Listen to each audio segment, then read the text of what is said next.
जब मैं 19 साल का था तब एक एक्सीडेंट में मैंने अपना पैर खो दिए। उस समय मेरी एक गर्लफ्रेंड थी। हम दोनों ही एक दूसरे से बहुत प्यार करते थे और उसे जब मेरे एक्सीडेंट का पता चला तो वह बहुत दुखी हो गई। मुझे लग रहा था कि ये बात जानने के बाद वो मुझे छोड़ देगी, पर बस मेरे लिए वह बहुत दुखी और निराश थी। पर कुछ दिन बाद उसने मुझसे कहा वो नौकरी करने के लिए बड़े शहर में जा रही है ताकि वो हम दोनों का भविष्य ठीक कर सके, और उसने अपने मम्मी पापा से इस बारे में बात भी कर ली है। मुझे पता था वह मुझसे झूठ बोल रही है, वो बस मुझे छोड़ने का बहाना ढूंढ रही है।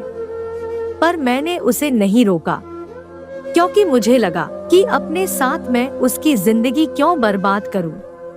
इसलिए उसके यहाँ से जाने से पहले ही मैंने उससे कहा कि अब हमें अलग हो जाना चाहिए। मैंने उसे थोड़ा भला बुरा कहा और उससे अलग हो गया, और सच में 2 से 3 दिन में ही वो दूसरे शहर चली गई। मैं भी अब समझ गया कि मुझे अब उसे भूलना ही होगा, और धीरे धीरे उसकी यादें कम होने लगी। देखते ही देखते 6 महीने बीत चुके थे, पर मैंने कभी उसे कॉल या मैसेज नहीं किया और न ही उसने मुझे किया। फिर 6 महीने के बाद एक दिन मेरे घर की घंटी बजी।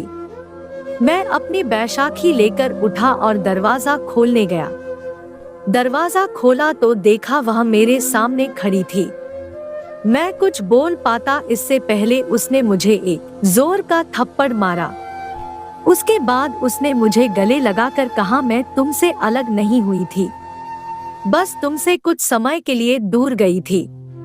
मैंने अस्पताल में तुम्हारे पैरों के इलाज के लिए बात की है। कृत्रिम अंग के लिए सारा पैसा मैंने दे दिया है। कल हम हॉस्पिटल जा रहे हैं।